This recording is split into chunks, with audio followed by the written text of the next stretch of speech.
Alright, Sober TV. Yes, yeah. Na eneno menu mienu nyina nim say Asante Kotoko nsem e wo ho pa.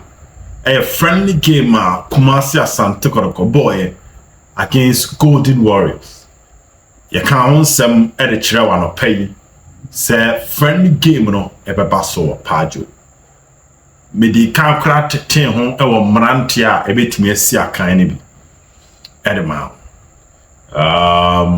Exactly the mechanical panel a PMU aviano. Now Asante Kotoko training na mu share 4 my Golden Warriors also Timian Shibi. Watching the highlights, credit Kotoko Media. Steve Nene Mantia no more year Jumapa. Warriors for your chances be bad. I think this is a game I'll bet me about goalkeeper friend Moise Poitier Abaso. And also Freddy Casario be Poitier Flibro for their excellent performance. And I'm out for some money to no one tier becoming Kabio number twaso. Now before we move into that game, I basso our pajono. Yen himself Kwasiada Asante Kotoko ni Nations FC. Our Abrankese Dr. Kwame J Sports Complex. Na match no yan kase Kumasi ni a osanye police ni yene na Obabaya Sports Stadium. Most of the friendly games are Asante Kotoko bo mekai ewo adakweja no open referees na omutimi di match ni bia na Abdul Latif eka ho a DB. Yet the picture to screen so I'm sure say omo type Obabaya Sports Stadium metai share community matches ewo eye Kumasi no enim sabranti pa we police ni obuade on pen ho asem. Personally, I wish him all the best because I know him say we are very decent. Nani abre person achieve BB. So personally, I wish him all the best. Sunday into Abdul Latif Kotoko Nations or no ena ebedi game no. And ye tell you repeat TBM. Se ubeko Abrankese nyame ya adoma eye Kwasiada sike so fa ehye ohuni regular eye 30 Ghana cedis eno ya Abrankese benkum center line ne nifa ho nyina no omo kan nyina bom nti Abrankese de ni center line ena po echi no ni nyina eye the same price 30 cedis. VIP no so 100 cedis.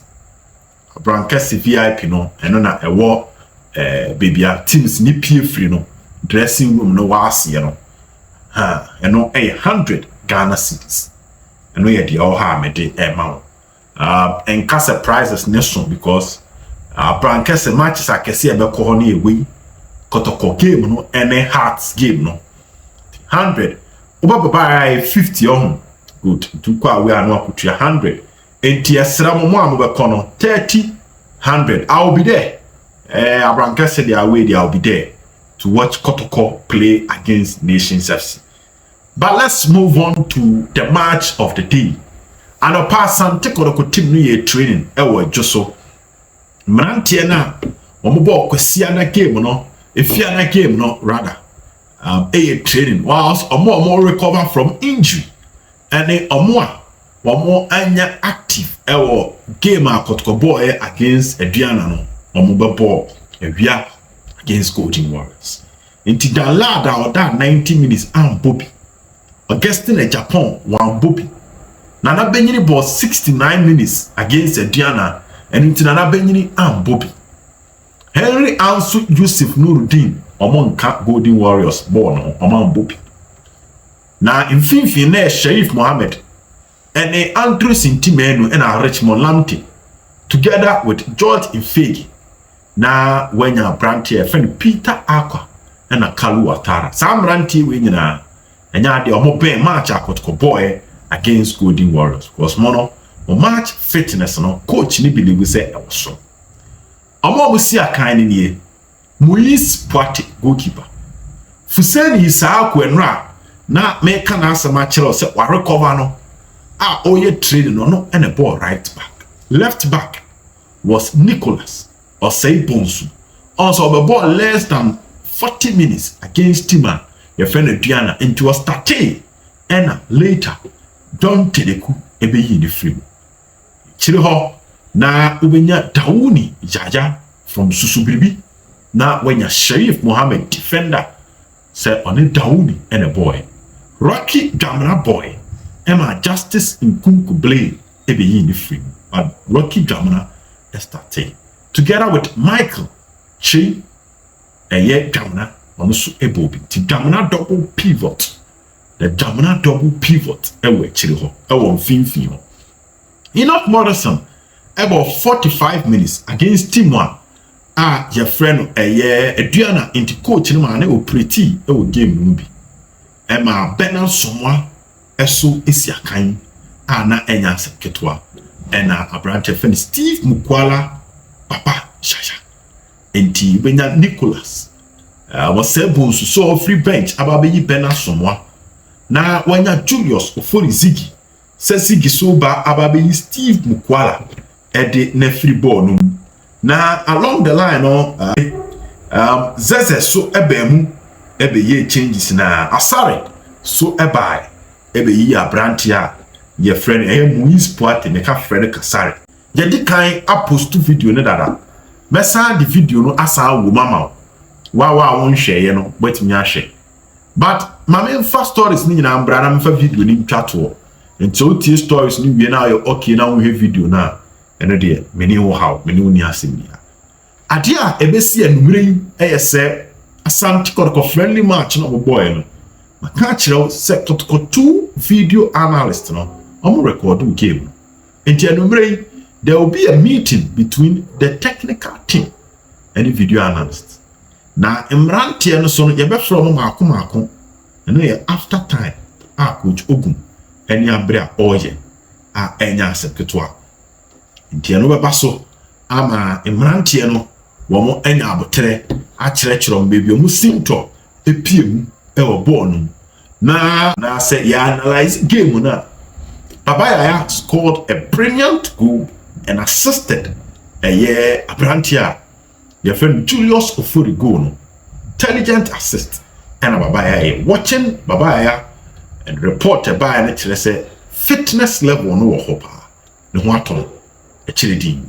They say Makato say I say Kopon and a question mask kakra that one the fitness no Julius Ofori on no ball like half 10 half 9 and then we share ball no be ball the second half na kono pa na enika na and also efe ishim crying and here Julius Ofori he scored a goal and build up so to say he was very very present our build up so Nicholas Mensa share 2 goals no and our questions kakra one ni nyina na say currently under suspension na suspension ma bisa ma kirem and me kirem for the last time and I'm so I share goals nti when we say nipa bebre adwum be omo na Nicholas obada ben Nicholas in common say na tie league ni be ko break December because January February AFCON and league ni ko break Nicholas so ban no February and afe no ebeso in second round of the Ghana Premier League after the AFCON Nicholas Mensa ebetimi asiakan ema Asante Kotoko so atiase and we hear say me repeat one atiase asambo ni bio after February after AFCON na oba aba be siakan e ya Asante Kotoko ntinsam no ene endorso ya boni teori amamo hwe highlight ne to aso na ya me admo china dia akemu ni nyina ya dia babo so. All right, so Kumasi Asante Kotoko, my friendly game of boy against Golden Warriors and credit Asante Kotoko media. Yehi highlights media. So this goal was from Baba Yahaya across and defenders in the play and what we call a low ball volley from Baba Yahaya. So he scored the first goal for Asante Kotoko on that occasion. Now move for Nicholas Mensa at the second goal in the town. So a shot a boy the sea form into a bounce. It was hard for the goalkeeper to make the save. So second goal from Nicholas Mensa. Emma Kotoko share 2. Nicholas Mensa ever kind of 1-7. So Golden Warriors also tried goalkeeper friend of Frederick Kasari, but also save who Now the third goal in here, you watch it from here. The pass comes in between Abrante and Fred Julius Ziggy. So it started between Baba Yahaya, Julius Ziggy, and Abrante, your friend, Nicholas Mensah at the Kahoma, 3. To the front trainer, which is Nicholas Baba Yahaya, Julius Ziggy, and a combiner. Now a go at the last goal, and also Nicholas gives the ball to Yahaya to Nicholas to Yahaya to Julius Ofori. Yahaya at the ball of the coach, the man Nicholas. He sent a decent pass back to Yahaya.